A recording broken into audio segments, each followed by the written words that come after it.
जब शौहर और बीवी एक साथ खुदा के सामने दुआ करते हैं तो उनका रिश्ता और ज्यादा मजबूत हो जाता है।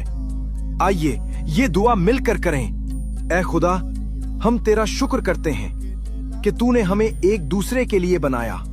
खुदा, हमारे दिलों में हमेशा मोहब्बत और वफादारी कायम रख। ऐ खुदा, मुश्किल वक्त में हमें एक दूसरे का सहारा बनने की ताकत दे। हमारे घरों में अमन और खुशी भर दे और हमें एक दूसरे के लिए रहमत का सबब बना।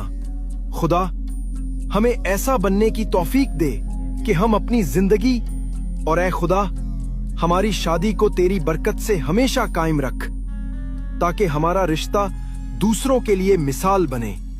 अगर आप चाहते हैं कि आप और आपके जीवन साथी की जिंदगी भी खुदा की बरकतों से भरी रहे, तो कमेंट्स में आमीन जरूर लिखें और इस दुआ को दूसरों से भी शेयर करें।